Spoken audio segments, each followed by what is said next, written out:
Can you hear us?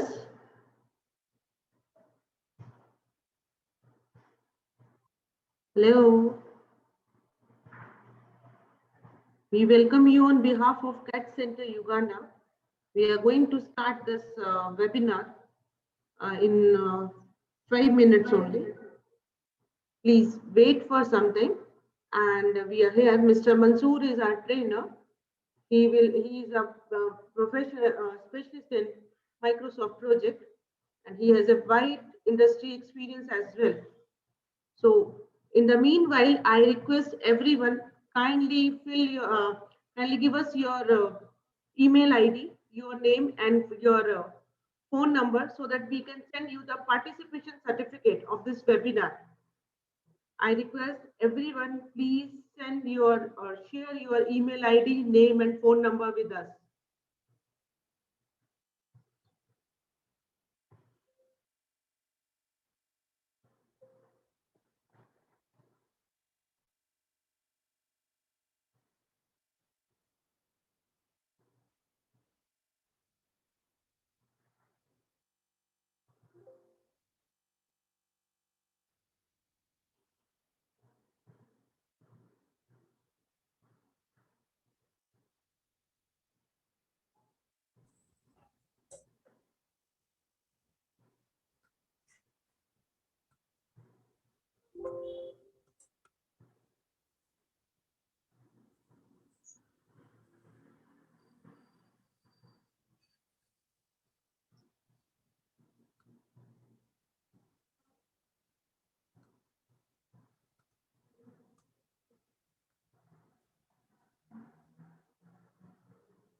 Okay.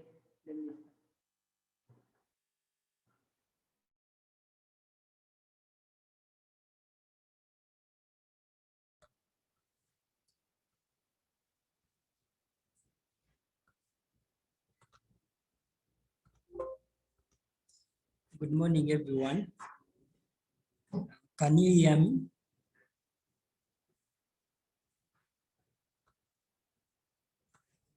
Good morning. Yes, good morning. Good morning. Good morning. Okay, we're going to get started.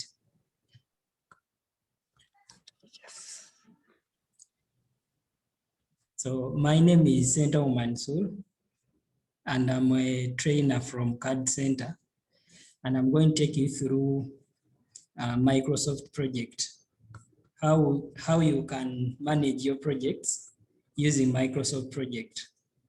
Yeah, so we're going to get started with a few slides, then later on we shall go into a practical session. Then after the practical session, you'll be able to ask any questions and you get the answers. Yeah. Hope everyone can see my screen.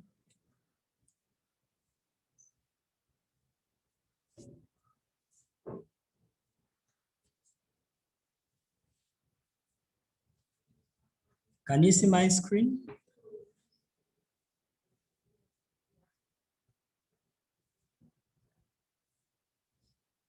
Okay. Yeah, so our webinar today is about how to manage your projects in one platform. And that platform is Microsoft Project, or in short form, MS Project.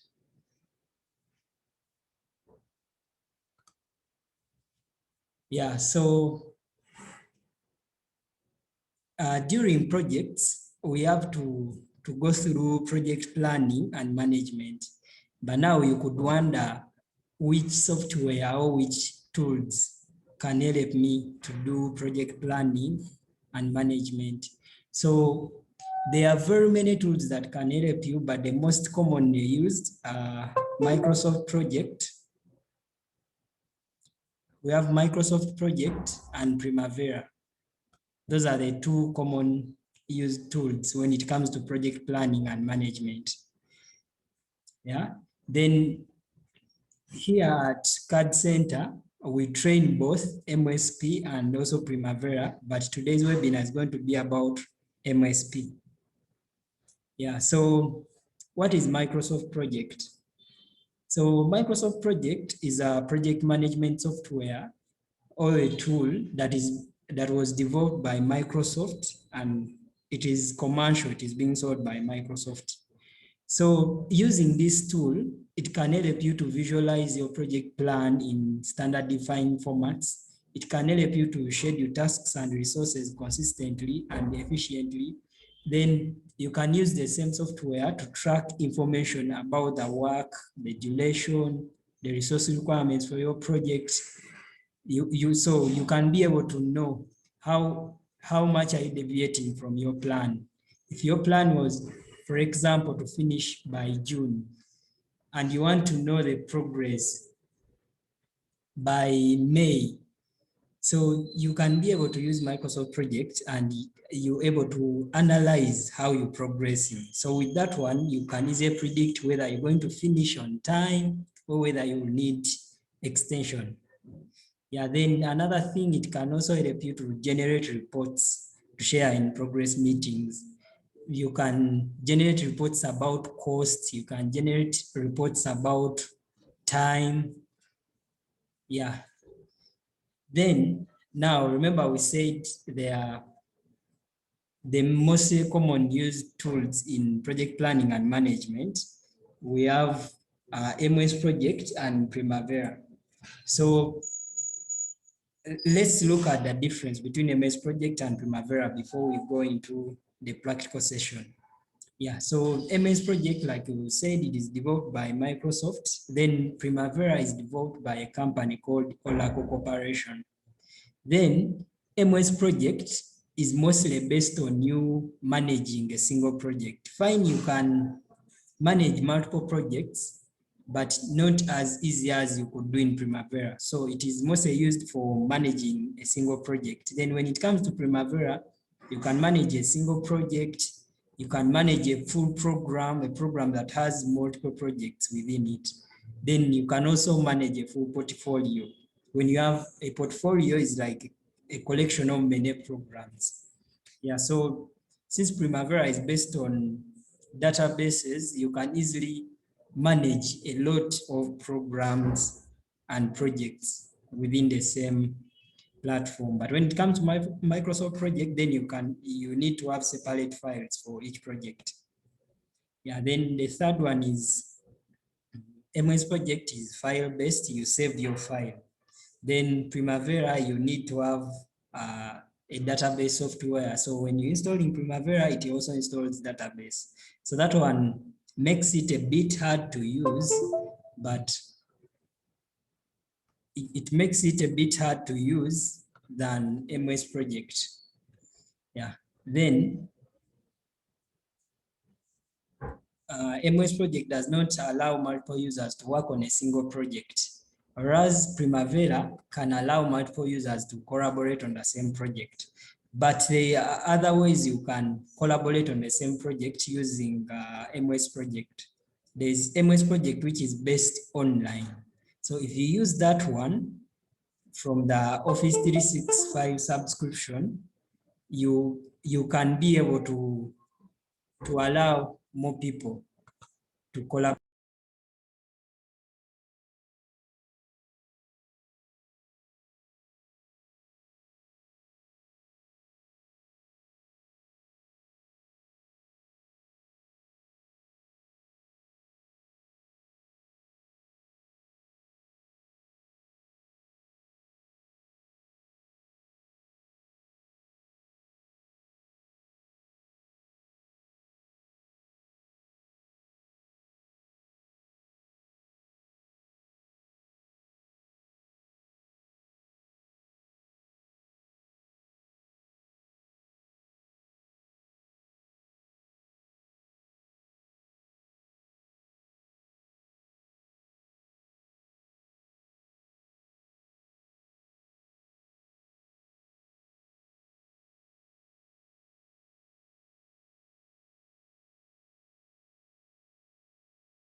Okay, before we go into a practical session, do you have any question?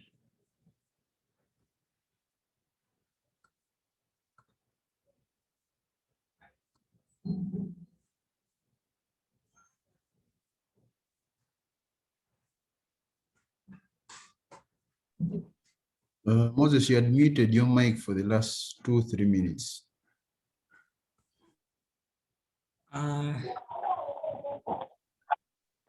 So we left you on at some point in time. So you could kindly rewind for us, chat. Maybe we can be on the same page with you. Here, did you hear when the one I talked about here? How to get a MS project? From there onwards, we lost you. Oh, okay. Sorry about that.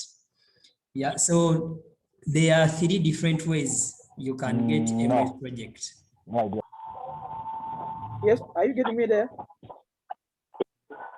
That's all. Wow. That's all. Here, yes. Yes. Okay. There are 3 different ways of getting MS project. The first one. Yes, Mr. Stedman. The first one, you can buy the MS Office suite, the one that includes Excel, Word, PowerPoint, Outlook, When and the other network is packages. coming in cuts. Pardon?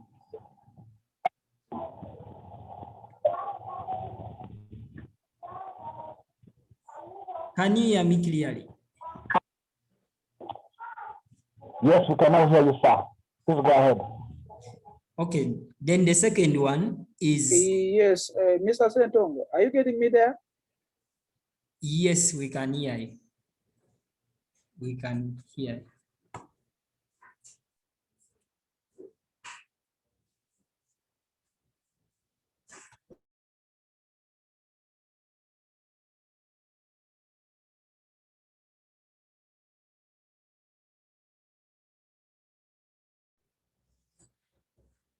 Okay, let's continue from there. The first one, you can buy an office suite that includes other packages of MS Office and MS Project. Then the second one, you can sign up on Office 365. So this one is web-based, like it is based online. So when you sign up and you buy a subscription, also MS Project will become part of it. Then another way is for you to buy or install on the MS Project without installing other packages. So those are the three different ways that you can get MS Project on your computer. Yeah, so now when it comes to using MS Project, these are some of the steps that you go through. So the first step is you create the project. Then after creating the project, you add different tasks that you have in the project that you're going to execute. So you add those tasks. Then after that, you organize them accordingly. Then after organizing them accordingly, you can do different settings like calendars. Then after that, when you're done with scheduling and everything and you feel satisfied with your schedule that you've come up with, you can save and publish the schedule. Then after that, when the when the execution part reaches on your project, you can start tracking the progress using MS Project. So we're going to see all these practically. Yeah. So before we go into a practical session, I would like to know whether you have some questions. Anyone with a question?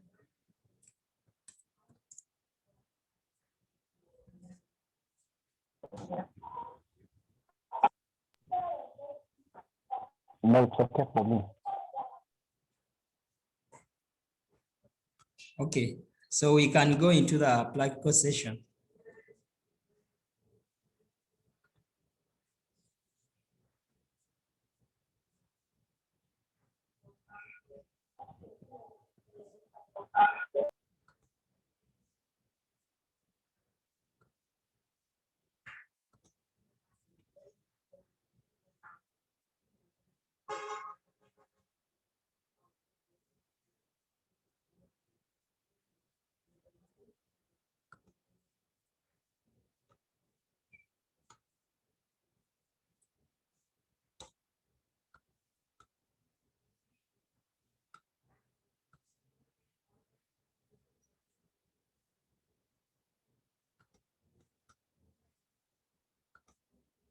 Okay, give me a second. I load the program.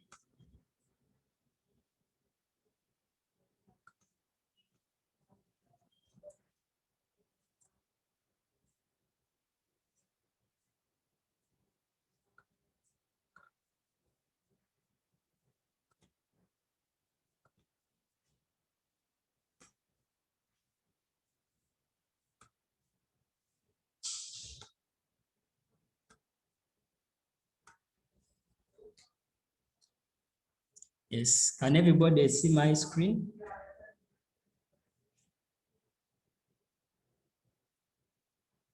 Hello, can everyone see my screen? Yes, we can. Yes, we can.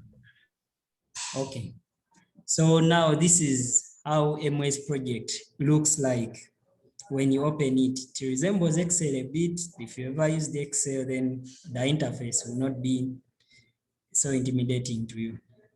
Yeah, so now we're going to do the other steps we talked about, but now doing them practically. Yeah, so the first thing you need to do before you do anything, we're going to first save our project. So we can give it a name. Maybe let me call it webinar.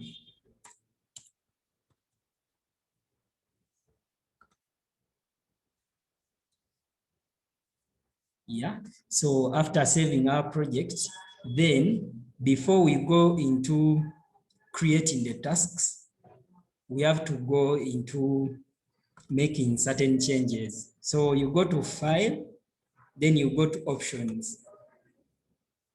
Hope everyone is following very well.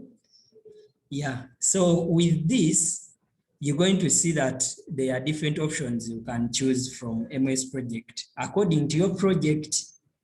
Yeah, so when you go to general settings, we can change how we want to display. This one, we shall go through it and see the way it changes. Then also the way you want to display the date. So you may have a project which is maybe very short and you want to display that date and also time.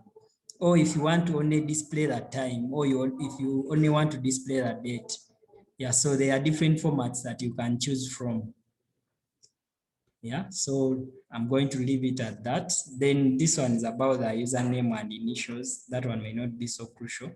Then when we come to the display, from the general settings, now we're on the display settings. We have to choose the calendar type.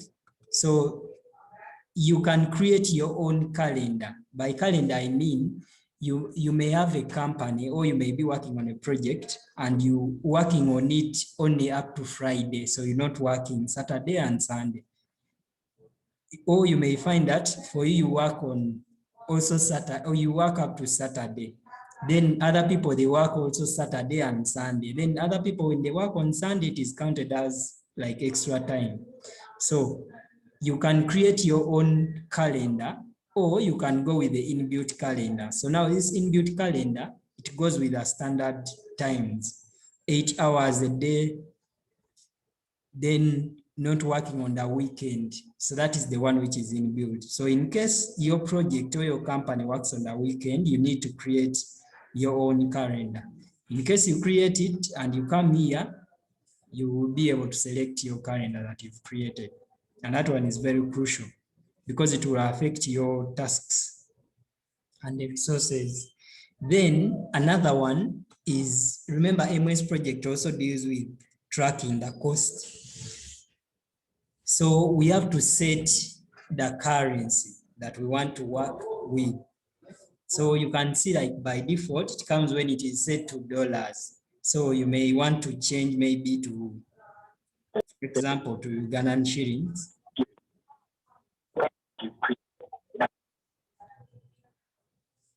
Pardon, can you please repeat your question?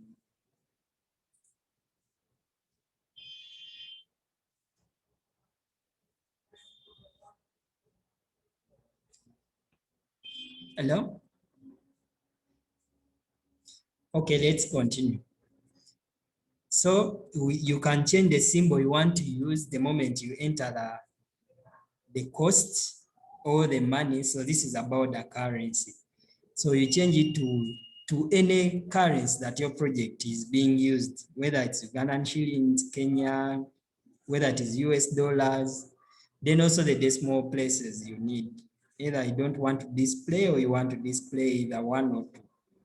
Then also here you can choose their inbuilt currencies. So we can see we have UBX. Yeah. So our project, it's going to be costed in Ugandan shillings. Yeah. Then after that, the next setting we need to do, which is crucial before we go into creating tasks, is coming under schedule. Yeah. So under schedule, you can see it is having week starts on. So it depends on the way which calendar you're using, or which the company, according to the company, whether your week starts on Sunday or your week starts on Monday. So you can choose any day. Then after that, this is fiscal year starts in.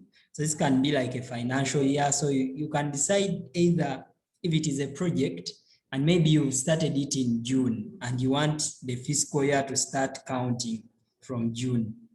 Or it may be a project when it is not part of construction or engineering, but it may be, because MS project can be used on other projects apart from the ones that are engineering related.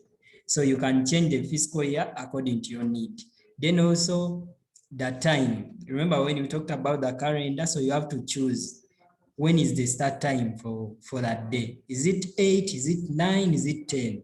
So this one also depends on the project and also the company. Then also end time by default comes as 5 p.m. So those are the 8 hours a day. You can see here, there are 8 hours per day. But in case you work more than 8 hours a day, you can increase this accordingly. And also you adjust the start time and also the end time. Yeah.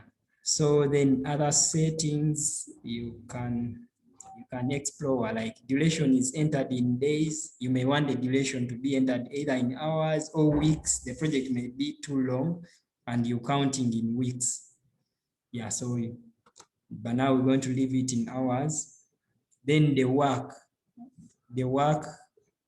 that you assign to a resource. Do you want it to be counted in hours, minutes, days? You can also adjust accordingly. Yeah, so after making all those changes, you can now click on OK. Then we get back to where we enter the resources from, the tasks from. Yes, hope everyone is following. Is there anyone who is lost up to this moment? Question. Hello. Yes. If I may take you back for the issue of putting in the days of the month. Yes. Let's say you have some months which are 30 days, some months which are 31, some which are 28. How do you deal with that? Do you put the maximum number of days in a month, or how do you deal with that? This one of days per month. Yes. This one calculates automatically according to the calendar you formulated, whether you work on a weekend or you don't work on a weekend. So when you create a calendar, it's not that you're creating your own month, but it's going to build on this normal calendar that we're using. So if February is 29 days or 28 days, it will be able to detect it. Okay. Yeah, so the only thing you need to change is like when is your week starting, then also whether you work on a weekend or you don't work on the weekend. Then also you adjust that time, like the start and the end. Then these ones calculate automatically. Okay. Yeah. Any other question?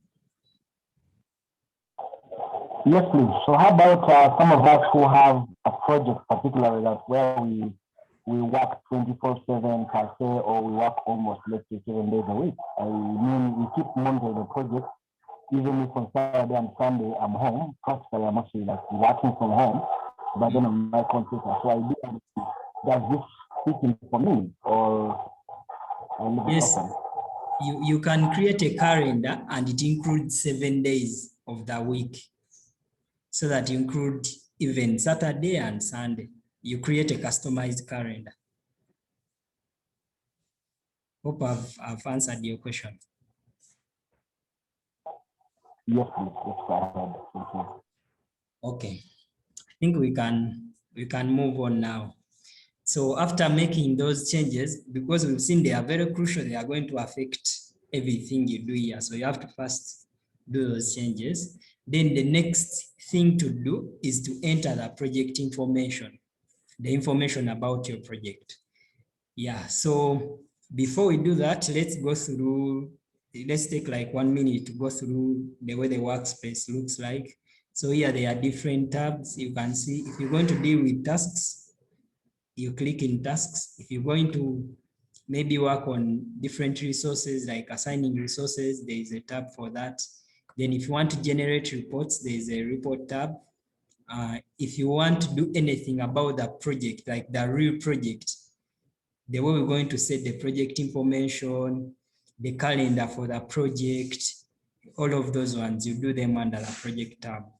Then when it comes to view, this one is more important when you're tracking progress. If you want to view maybe network diagrams, you want to view Gantt charts, you want to view variations, different tables, that's when you can come to view. Then these are the ones, they're not that crucial. Then formatting, maybe if you need to do some designing, this is where you can change. You may want a certain task to have a different color so that you can easily maybe identify it with your eyes. So this is where you come to. Yeah, then down here we have, this is like the entry table. This is where we enter the tasks from. Then this is where we view them from. So we shall be entering the tasks from here. Then we can see the visual or graphical representation of them from this side. Yeah. So now we can move on to the next thing, that is entering project information. Yeah, so we shall go to our project tab. Then you look for project information. Yeah, so we've already given our project a name when we are saving the file, and we called it webinar. Now, when it comes to project information, the most important thing is the start date. You have to set the start date for the project you're scheduling for. If you don't set, it's going to use the day you've created that project. For example, today, if I don't push the start date to the real date, it's going to take that one. So it is very crucial for you to set the project start date. If you want to change it, you click here, then you go to when the project's going to start. Maybe it's going to start on Monday. Yeah. Then the reason as to why the finished date, you cannot change the finished date because we've not entered the tasks. So it only needs the start date, then we give different duration to the tasks that we have, then for it to calculate the finished date automatically. Yeah, then the current date is the date, like the today's date when you're creating the project or the schedule. Then the status date, now this one we only pass when we tracking. So for now, it may not be that helpful, but when you're tracking the progress of your project, that's when you use the status date. It is like, give me the status of my project at this date. That is the status date. Yeah. So here, the most important thing is to do the start date. Then we've given it 1st March, then click OK. Yeah, so now we're ready. We're not going to go into how you create calendars and everything. If you need a full course about that, then you can enroll into MSP at Card Center. Today it's a webinar. We need to just go through the first things. Yeah. So now we go back to our tasks. So this is where we create, this is where we enter the tasks from. Yeah, so there are different ways that you can enter tasks, but the first one we're going to do is that you will find that within your project, you're going to divide it into different levels or using the work breakdown structure. So you'll find that maybe if it is a construction project, completing a foundation will require you to go through maybe 10 to 5 tasks in order for you to complete the foundation. So you have to design it in a way that it is very clear to show you that when I finish these 5 tasks, I would have reached or finished this level.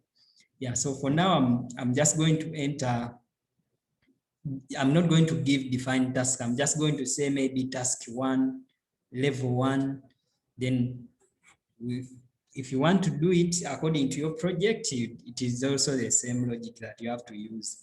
Yeah, so the first thing you do, you can enter the full project name here.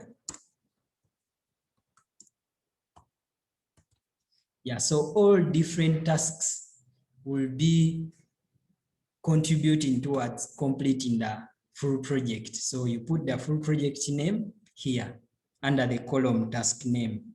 Yeah, so you can see that under this table, we have different columns. We have task name, we have the duration, we have the start, the finish, and the predecessor, and also the resource names. But you can add as many columns as you want, but these are the ones that come by default. Yeah, but there are hundreds and thousands of columns that you can add accordingly. Yeah, so for now, we're first going to enter the task names, then we shall see how you enter the duration and also the start and the finish. Yeah, so within my project, I may be having maybe a sub project. sub project 1, or let me call it level.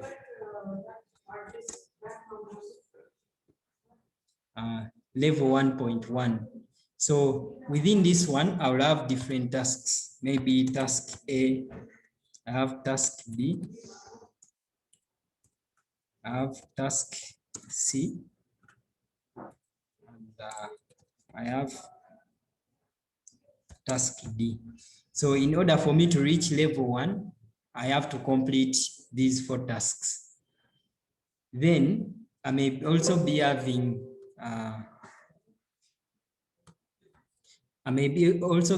another level, like it is at the same level, but now it is called a different name. For example, maybe a foundation, then you have the superstructure. So I can have level 2. We're going to see later on, you see it coming out. So this is 1.2. So under this, we also have different tasks, like task 1, task 2, then task 3, and task 4. Yeah, so maybe you can also have another level. Then we stop from there and I show you how you can. 1.3, task maybe Z, X, task Y, and task Z. Yeah, so now we are done entering them. Remember our steps, it is enter the tasks, then you organize. So now we're going into organizing so that we can see it very well that I have to complete these tasks in order for me to reach this level. Then I have to complete all the levels in order for me to complete the whole project. Yeah, so what you do, you select all the tasks. You see, this is a project name. Yeah, so you leave out the project name and you select all the tasks. You can use shift and the lower arrow to select all your tasks. Then you come to indent this button, which is called indent task. This one. Hope everyone is following. So you can see that all those tasks are falling under our project. So we've done that is called the indentation. You indenting the task. Yeah, then now we can see that these 4 tasks fall under level 1. So you can indent them also. Yeah, so you can see that fine, we've indented those ones, but it is after you like also level 1 is falling under our project, but within level 1 we have different tasks. Yeah, so if you've ever maybe prepared the work breakdown structure, you can see that it has started to come out. Then you do the same to level 1.2. You indent this, and you also indent these last ones. Yes. So now we can see that under our project, we have different levels. It will be something like this. And the project, we have different levels that we have to complete in order to accomplish the project. But on different levels, we have different tasks within those levels. Yeah, so does anyone have a question about that? Because this one is also crucial as it is calculating the total duration for all our project. It will depend on the way you organize your tasks. So do you have any question?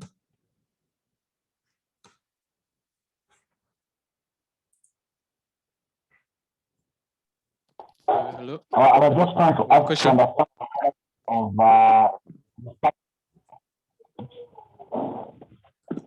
Pardon? can I go first? Is it okay? Yeah, the start of the project says it's the start of the project says it's 1st of March. Yes. And then the finish of the project says it's 1st of March. Is that what you had punched in initially from the dates the other side? Pardon? That the date, the start and the finish of the project level 1 seems to be between us 1st of March and 1st of March. Just clarify for me, please. We have not gone into adding the duration, eh? So for now, it has not yet calculated anything. That's why it is giving the same date. Because our tasks are not having any duration, so it is still on the same date. Hello, maybe I can go second. Yes. Maybe if you could explain to us when you manually schedule and auto schedule a task. Okay. Yeah. So as we're still doing the organizations of our task, there is a column, this column, which is called task mode. So there are 2 modes your task can be in. So it can be automatically scheduled or it can be manually scheduled. So what you want to do are these different levels. For example, this one, the our full project. You want it to be automatically scheduled. In that, you only need to enter the duration for each task. Then for it, it will come up with it will calculate and automatically comes up with the total duration for the project. So if you have different levels, for example, this full project, this level, and also this level, and this, so you leave them to be automatically scheduled. Then it is only the tasks that you should give manual scheduling, like here.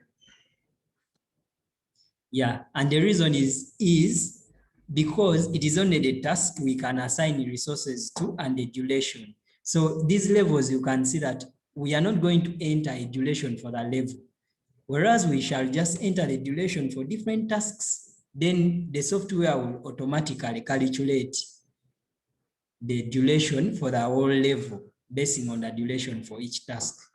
Yeah, so tasks, give them manual schedule. Then different levels and the overall project, leave them to automatically schedule. Hope it is clear. Yes, it's clear. Thank you.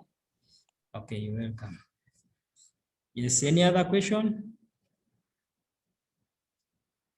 Okay, we can now dive into, we've not covered everything, but that is the most basic things that you should do. You have to organize your tasks like that accordingly in order for you to come up with a nice schedule or to make it easier for you to track the progress. Yeah, so now we're going to assign in the date and everything. Yeah, so what you need to do on the full project, remember we given it the start time, the start date, this one, it detected it from the project information. So only give it the start date and also ensure that it is automatically scheduled. Then don't put the finish date. It's going to calculate it automatically. Yeah. So when you go to levels, for levels, don't add anything like on start and also finish. Also leave them the way they are going to automatically calculate from the tasks. Yeah. So now let's go to tasks, the way you enter the duration, start and finish date for different tasks. Yeah, so there are 2 or more options. You either enter the duration and the start, then the software calculates the finish automatically. Or you enter the start and finish, then it calculates the duration. So let's do it. For task 1, I'm going to give it 5 days. Then I give it, when is it going to start? Because it is the first task, so it's going to start on 1st March. Have you seen it calculates the finish automatically? Yeah, so for task B, let me give it the start and the finish, then we see it calculating the duration. Yeah, so now you have to, this one will depend on different tasks.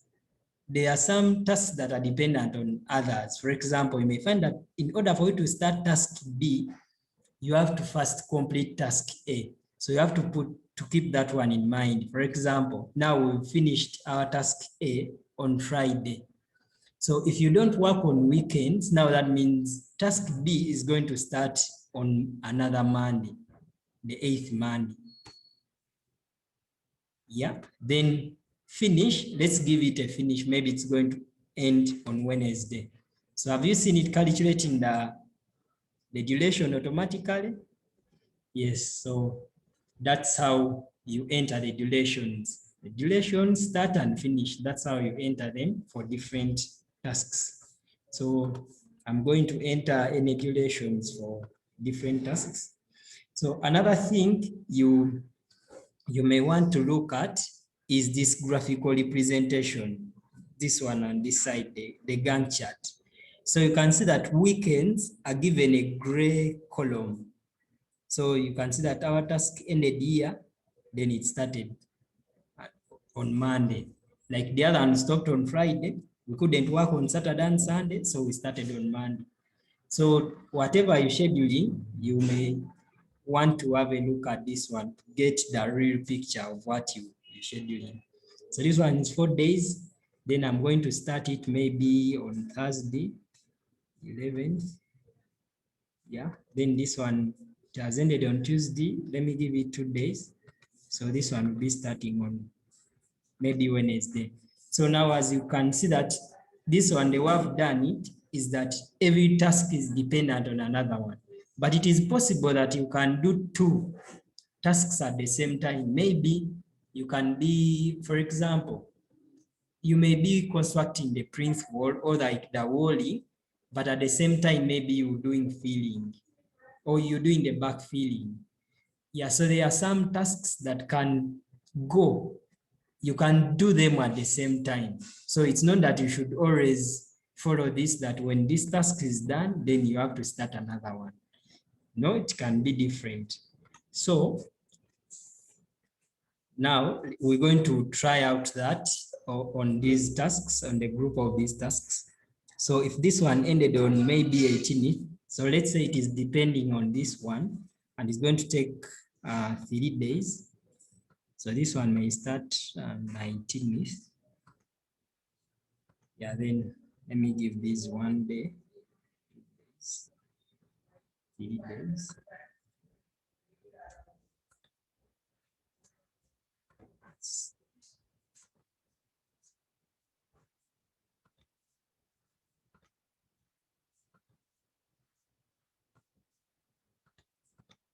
Now to go to another month, you can click on this to move to a different month in the calendar. Yeah, so now we're done with entering the different duration and tasks for the different, the start and the finish for the different tasks. Yeah, so now let's see, we can change. Let's see, for example, you can do task 1 and task 4 at the same time.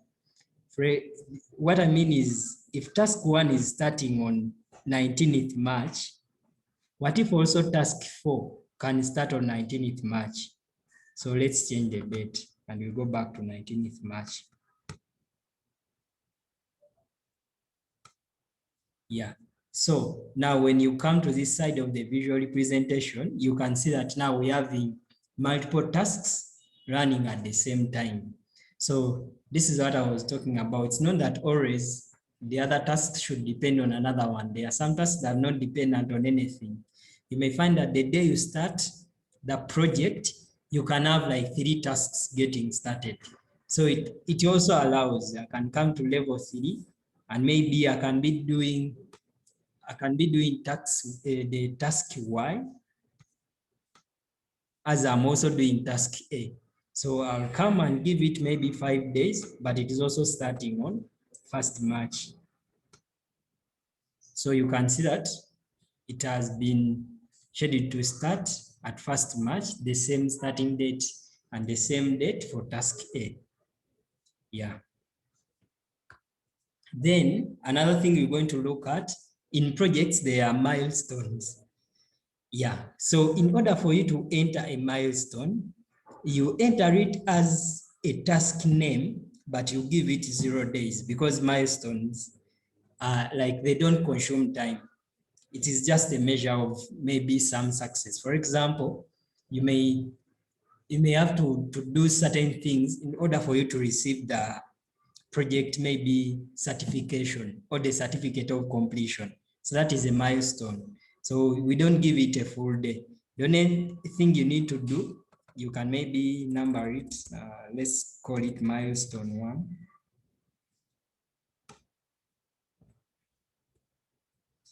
Let me just put it here. Milestone 1. So just give it 0 days. So when you give it 0 days, there is a diamond symbol here. So this one shows you that it is a milestone. So milestones have 0 days. Yeah, that's how you enter the milestones. Then if you want to delete a certain project, the way you delete in Excel, you can highlight a column, right click, then you delete a task. Or you can, if you want to insert a project, you can also right click and insert a project, insert a task. But now I want to delete the task. So now you can see that I've entered the milestone, but we're not sure where does it belong. Like when I minimize this,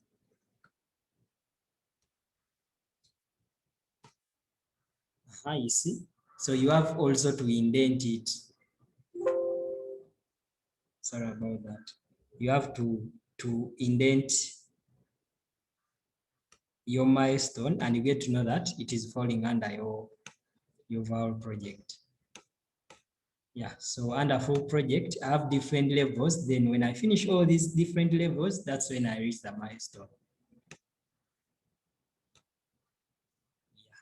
So any question before we continue? We're going to predecessors next.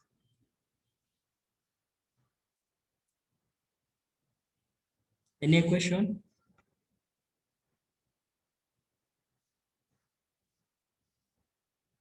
Okay, maybe we can move on. And also it is possible to unindent a task. For example, if this task does not belong to level 1.2 or they are the same level, I'll just click on it, then I come to unindent.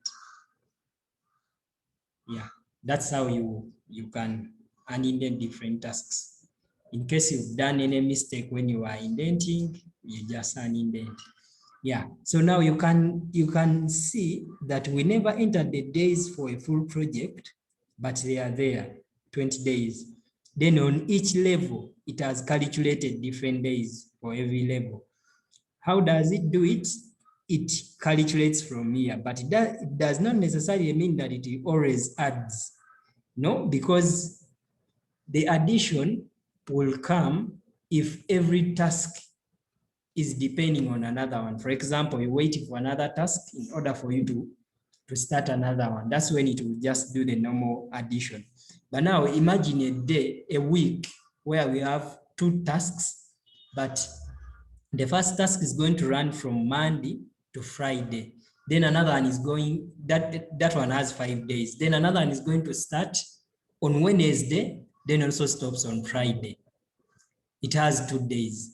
But now it doesn't mean that the total for our task is going to be 7 days. It's going to stay 5 days because within the 5 days, I've been able also to do another task within the 5 days. Yeah, so this one does not always necessarily mean that it just do the addition. You can even see it from here. It is showing 6 days, but you can see this one is having 3 days, 1 day, 2 days, 3 days.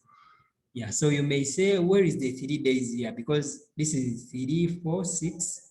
Then now what about the 3? So you expect 9 days, but it is 6 days because this one started earlier before these ones. So on that level, it only takes 6 days to complete the level.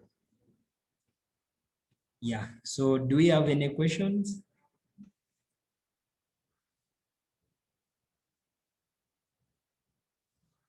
If someone has a question, they can go ahead and ask. They can ask or they can.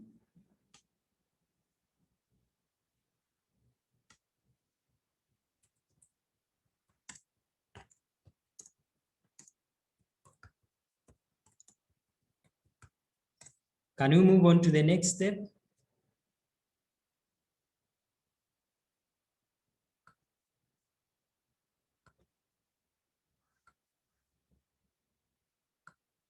Okay. So now, after that, the next thing is to add the predecessors. Yeah, like you want to enter, for example, task B, what is its predecessor, like which task is supposed to be completed in order for me to start task B. In order for me to start task C, which task is supposed to be completed. That's what they call predecessors. Yeah. So the way you add them is by using ID. Every task here has a unique ID, and you can see it from this side. So this is what they call a unique ID. So for example, task A, we can all see that it is the first task, so it does not depend on any other task. Yeah.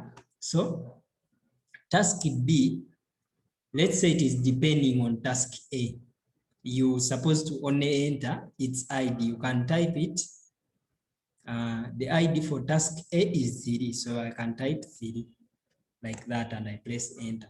So it will get to know that this task B depends on task 3. And when you look at this side, it links the project, like the tasks together. So it is showing, in order for me to start this, I might have completed task A. Yeah, so that is the graphical representation. Now, let me give you an example. For if one task can have 2 predecessors, that is possible. Like in order for you to do task C or task D, you might have completed B and C. Yeah, so how do you enter that? For example, in C, in order for me to do task C, I might have completed A and B. Like, even if I complete B, without A being completed, I will not start task C. So this is how you enter it. You can either type the IDs, that is 3 and 4, 3, 4, and press enter. Or you can use this drop down here and you check or you tick them. Then you come back.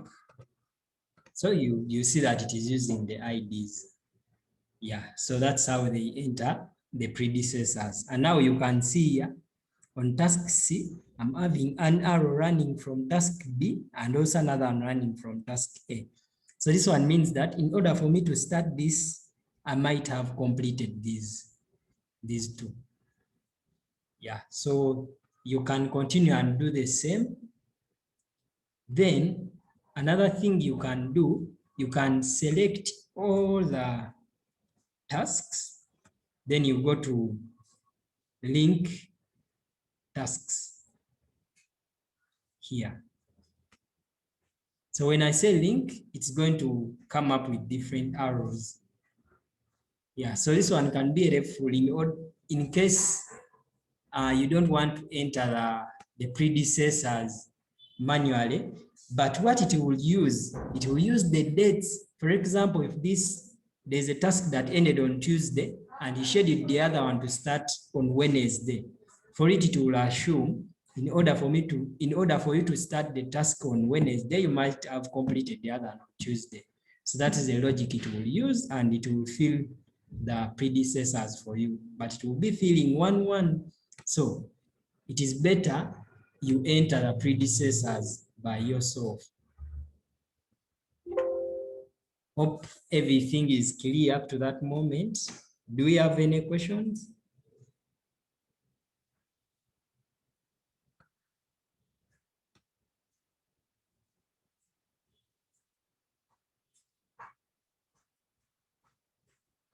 Do you have any questions, or we can move on? Please go ahead. Okay, so now there are very many things you can do on tasks, but we can't cover all of them in a single webinar. So now we're going to go to have a look at the resources, then we have a look at the reports, then we shall call it a day. Yeah. So now on a project, there are two different kind of resources. You have the human resources and non-human resources. So you need to enter them into your project or into the software so that you assign those resources to different tasks. Yeah, so that's what we're going to do. So in order for us to do that, we come to the resource tab. Then after resource tab, you can come here to change from Gantt chart.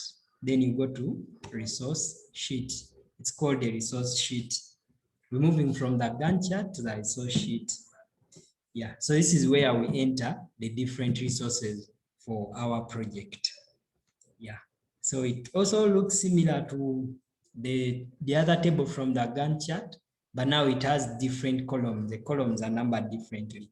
So we're going to enter the resource name. For example, we may be having maybe the project manager has the human resource, like has a human resource, that is a project manager. Yeah, so after you enter in the resource name, you have to define which type of the resource does it fall into. Yeah, so now there are three different kind of resources. Like there are two different kind of resources, but when it comes to type within the software, it categorizes them under three. The first one is called work, and that one is the human resource because they offer work. That's why it is called work. Then another one, it can be a material. They can be materials. For example, if you're working on a construction project, you might purchase different materials like sand, aggregates. So that is a material. Then the other one, which is a cost, is something that you are just going to incur a cost. For example, if you're working on a road project, but you don't have a grader, you're just going to hire a grader for maybe 2 to 3 days. So that one, it is not a material, and it's not that it is providing work. It's not human resource. It's not a human resource. So that one you incur a cost. So that is categorized under cost. So the manager will be work. Then you can give different initials to the resource. This will be helpful. We're going to go back to the Gantt chart and you will see how helpful it is. Then another important thing is now you have to enter the money for your resource. For example, for your workers, here it assumes, remember the other options we did, we had to change how work is determined, whether the standard rate, whether it's going to be per hour, per days, per week. So we never changed, we left it to hour. So here you have to enter the standard rate that you get, that cost is like that person is earning per hour. So let's maybe enter 50,000. Let's enter. Then the next column is called overtime. For example, if we've said that we don't work on weekend, but the manager comes along, so how is the overrate going to be? So usually, maybe it depends, but usually the overtime rate is more, it tends to have more money than the standard rate because someone has come to work on a weekend. So you may find that it is like 60,000. Yeah. So those are the things you need to change on the resource or the human resource. So for some columns, we don't enter, we don't tamper with them because they belong to the other type of the resource. For example, cost per use. So this one will come in if the resource we have is a cost. For example, if we have grader and we say it is a cost. So we don't need to enter the standard rate. We don't need to enter the overtime rate. All we need to do is to enter the cost per usage. So also this one, maybe someone can tell you, if you take my grader, every hour I'm costing you maybe 100,000 per hour. So that is the one that you enter in cost per use. So if another resource is a material, maybe aggregate, and it is a material, then you also have to enter different costs accordingly, the way they charge the materials. So now we're going to go back to the Gantt chart and you see how we assign the resources to different tasks. So if someone has any question before we move on, they can ask.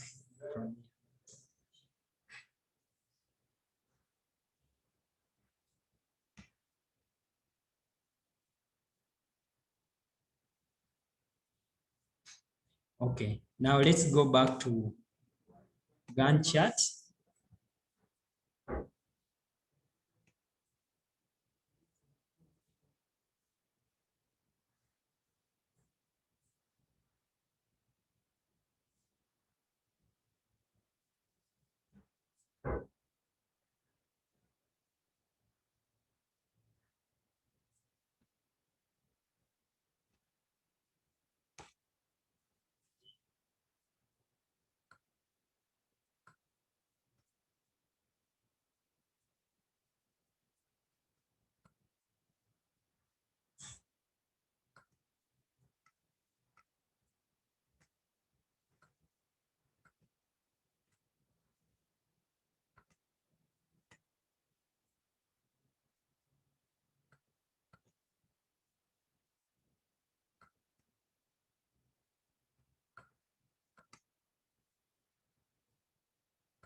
So about that, the computer is still okay as it is loading. Do you have any questions up to that level? Because we only going to do assigning resources. Then after that, we shall generate a report. Then that will be the end of the webinar.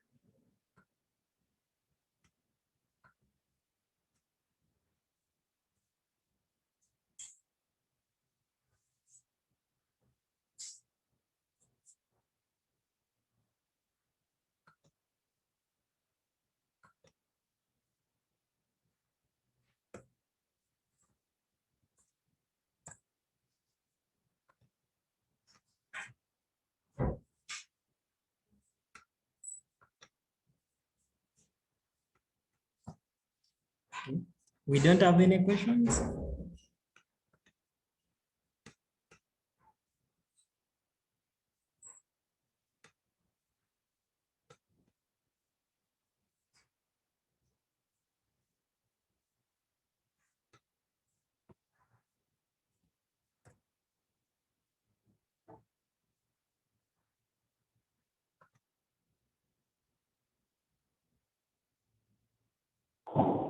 No question.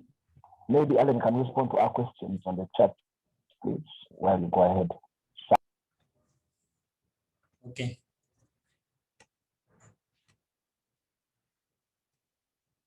Yeah. Can everybody see the screen? Okay, sorry about that. Now let's continue.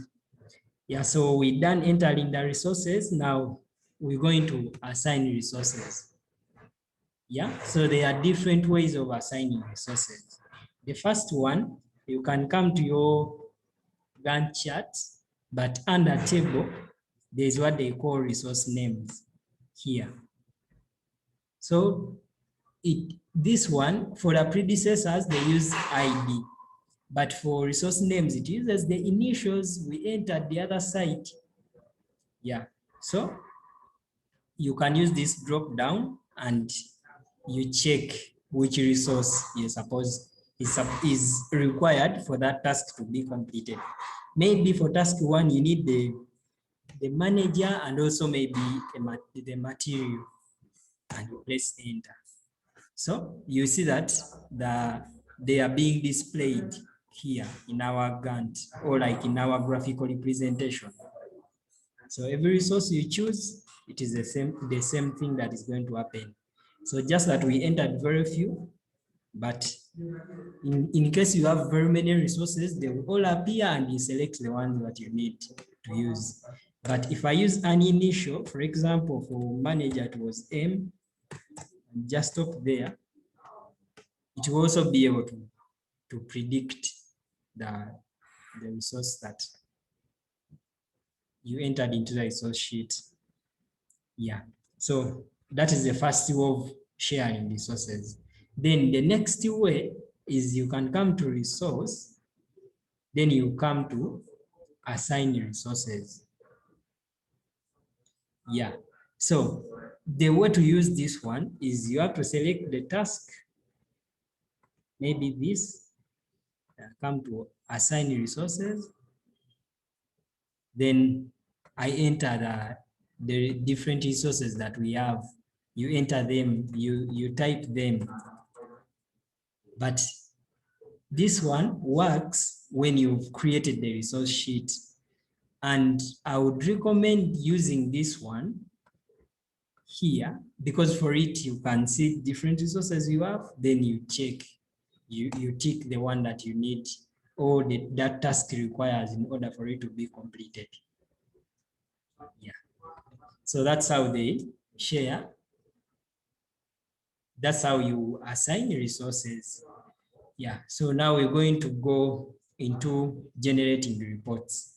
So you see, when you assign a resource and that particular resource is having a cost attached to it, for example, if we have the project manager and also have aggregates, so the cost is going to include how much the project manager is charging per hour and the cost of the aggregates. So if you assign more resources to same task, just know that you increase in the cost for the overall project. You increase in the cost for that task, but also you increase in the cost for the overall project. Then another thing is the software can be able to tell you if you've over-assigned a resource. Just here that we have very few tasks. But in case that on every task you give in project manager, for it will issue a warning in this column, and it will tell you there is over-assignment of resources to a single, like there's over-assignment of resources to just a single resource. One person you've given him all the work, so it can predict and tell you that there is over-assignment. Then you can adjust accordingly, but it can warn you. Yeah, so now we're going to report generation.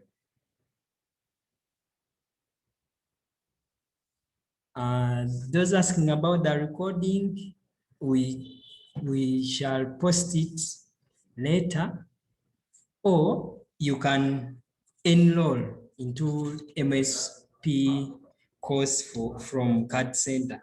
So there is another batch that is going to start on 2nd March.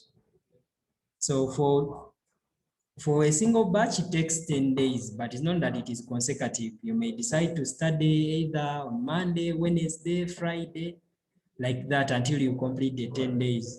So that is the batch. So you can come and you completely learn about Microsoft Project. It won't take you too long. It will take you like, you can finish the 10 days within maybe 2 weeks. And that will be all. Then getting the software, then that one also needs maybe you can also come to Gantt Center and we install it for you. Or if you take a course, then we also install it for you, because we have the subscriptions. Other than that, maybe if you can go to Microsoft's website and maybe you buy a subscription for Office 365, or you get the MS Office that has MS Project inbuilt. But when you come here, we can install it for you. Yeah, so now let's go through generating reports.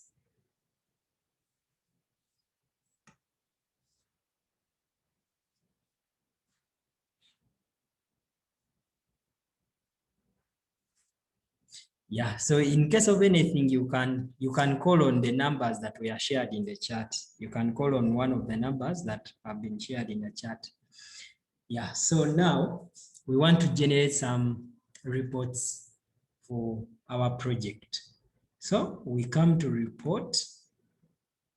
Yeah, so now you can see that there are different types of reports that you can generate, and we cannot cover all of them. I'm just going to show you just a few of them. And as a manager or as someone managing the project, what you can be interested in is the cost, what is the progress, how much have we spent already. So those are the different kind of reports that you're able to generate. Maybe you want to see every task, which amount of cost is it consuming? Yeah, so now just that we've not entered full details because we are just entering tasks and we've not completed everything. But the report will be looking like this.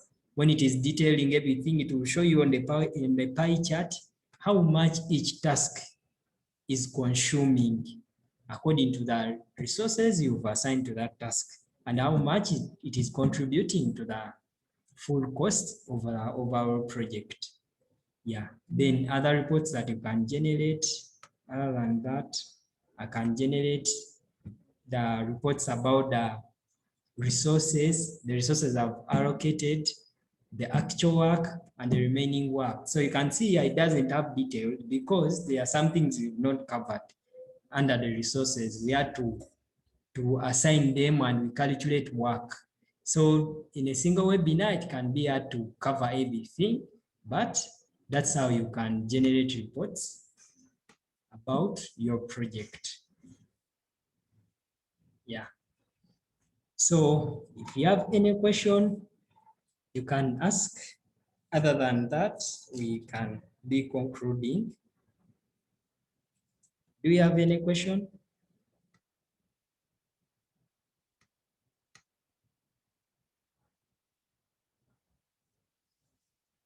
Any questions, please?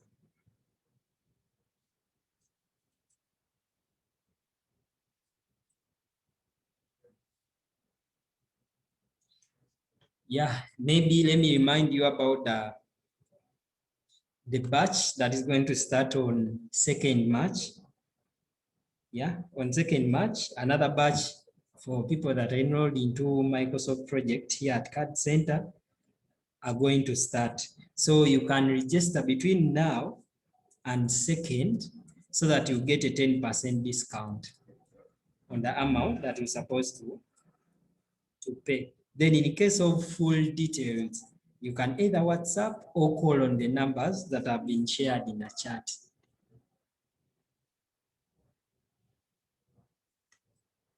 Yes. Yeah, they are weekend sessions for MSP.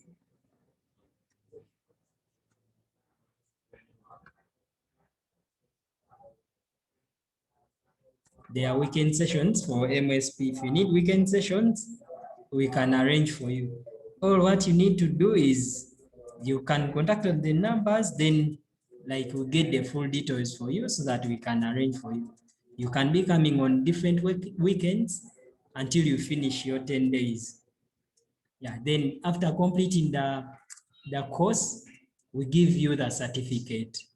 We also give you the certificate, but it's not only about covering the information that we're giving you, but we also assign to you a particular assignment. So when you complete it, that's when we give you the certificate of completion. But weekend programs are totally available.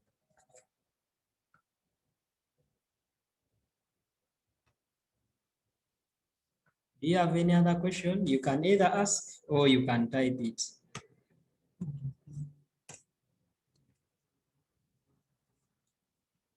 Yeah, so I've sent a message with the numbers that you can contact. You can call or you can WhatsApp on those numbers and you get full information. Yes, then about the recording, it will also be shared, but in case you need a full course about MSP or AutoCAD or Primavera or anything, you can reach out to those numbers. You ask about any software, any CAD software or project management software that you need training in. Yeah. So other than that,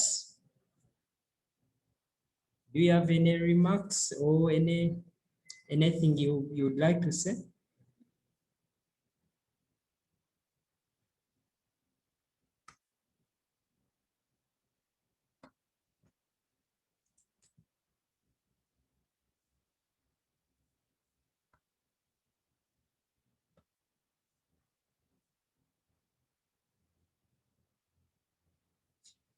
Also, you can visit cardcenteruganda.com on the website and you get the full information. Or you can follow us on Twitter, Facebook. We always post these webinars about different softwares, Navisworks, Revit, AutoCAD, and everything. There are always free webinars that can give you an insight into the software. Then when you're interested in learning or getting the overall knowledge about the software, you enroll into the course. Yeah.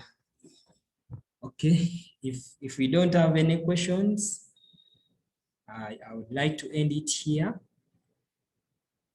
Thank you for attending. Thank you for your time. If you need anything or if you need training in MSP, AutoCAD, or anything, you can contact the numbers that have been shared. We have a second batch starting on 2nd March, and you can get a 10% discount if you register between now and 2nd. Yeah, so that you're part of the next batch. Otherwise, have a good day.